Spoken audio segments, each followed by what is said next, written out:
Hello friends, तो आज मैं अब आ गई हूँ अपने न्यू वीडियो के साथ जिसमें हम देखने वाले हैं डेसिमल टू ऑक्टल कन्वर्जन। इससे पहले हम binary to decimal, decimal to binary ये सब कर रखे हैं, तो ये हमारा ये बहुत इजी रहेगा। ऑक्टल का बेस हमारा क्या रहता है 8, यानी कि इसमें 8 डिफरेंट सिम्बल्स है 0 to 7।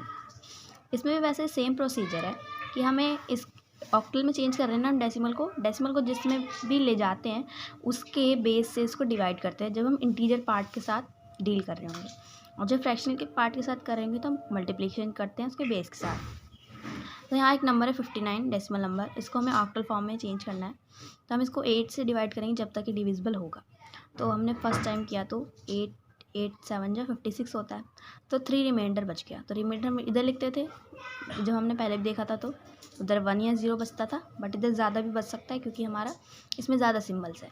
तो ये हो गया। अब इससे ज़्यादा तो हो नहीं सकता 8 से, क्योंकि 8 लार्जर है। तो इसका इक्विवेलेंट 59 का इक्विवेलेंट 73 हुआ। अब आपने देखा कि ये छोटा नंबर था डेसिमल में, बट ये बड़ा नंबर हो गया, बड़ा नंबर दिख रहा है हम जब इसको ऑक्टल में किया। क्यों? क्योंकि ऑक्टल के पास कम ही स्टेट है नंबर को दिखाने के लिए। मतलब 7 लिखने के बाद हमारा डायरेक्ट 1 0 आ जाता है, बट हमारे डेसिमल वाले में हमारे पास 8 और 9 बचा है। इस वजह से इसमें ज़्यादा हायर नंबर यूज़ हुआ स्मॉलर नंबर को रिप्रेजेंट करने के लिए डेसिमल के। हाँ, चलिए फिर डेसिमल पॉइंट के साथ दो एग्जांपल देख लेते हैं। 59.94 को हमें चेंज करना है ऑक्टल में। 59 का तो अभी देखा था 73, एंड फ्रैक्शनल पार्ट को देखते हैं। अब क्या है 0.94 को लिया, 8 से मल्टीप्लाई किया, फिर जो आया उसका आगे वाला डिजिट को साइड कर लिया, फिर उसको 0.552 को फिर से 8 से मल्टीप्लाई किया, फिर जो आया उसके आगे को ले लिया, फिर उसको मल्टीप्लाई किया 8 से। इस तरह ये प्रोसीजर चलता है। 3-4 डिजिट तक हम निकाल लेते हैं, उससे ज़्यादा नहीं, उतने सफिशिएंट रहते हैं 3-4। तो इसको हम काउंटिंग कैसे करते हैं, अप टू डाउन, ऊपर से नीचे की तरफ। तो ये कितना हो गया 741। तो 59.94 डेसिमल का रिप्रेजेंट होगा ऑक्टल में 73.741। तो आप कोई भी नंबर देखेंगे तो ये हमारा हायर ही होगा इस वाले से। नेक्स्ट भी हमारे सेम ही है, नंबर है 167.39। 167 को किया 247 आया, और 39 को कर रहे हैं तो क्या आ रहा है 3075। आपको ये ध्यान में रखना है कि आपको काउंट कहाँ से करना है, इसी में गलती करते जाते लोग। तो हम जब इंटीजर नंबर से डील कर रहे होंगे या डेसिमल के आगे वाले नंबर से, तो हम नीचे से ऊपर काउंट करेंगे। हम इसमें डिवीज़न करते हैं, और जो हमारा डेसिमल के बाद वाला पार्ट होता है उसको हम मल्टीप्लिकेशन करते हैं बेस के साथ, और फिर हम उसको अप टू डाउन रीड करते हैं और फिर ऐसे लिखते हैं। आप डेसिमल से ऑक्टल में तो आना सीख लिया, अब ऑक्टल से डेसिमल में कैसे जाए। तो अब किसी भी नंबर सिस्टम से जब डेसिमल में जाना होता है तो उस नंबर को उसके वेट से मल्टीप्लाई कर देते हैं। अब वेट क्या होता है, लीस्ट सिग्निफिकेंट, मोस्ट सिग्निफिकेंट, यह मैं पहले आपको बता चुकी हूँ।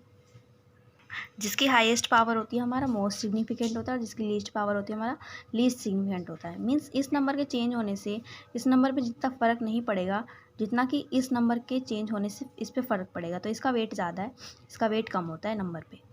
ठीक है, तो हम रिस्पेक्टिव वेट लिखते हैं उनका। ऑक्टल नंबर है ये, तो इसलिए इसको 8 की पावर से लिखेंगे। 8 की पावर 0 1 एंड 2 ऐसे ही करके राइट से लेके लेफ़्ट तक जाएंगे, जितना भी बड़ा नंबर होगा ऐसे। फिर उनको वेट लिख दिया, और फिर वेट के साथ उस नंबर को मल्टीप्लाई करेंगे।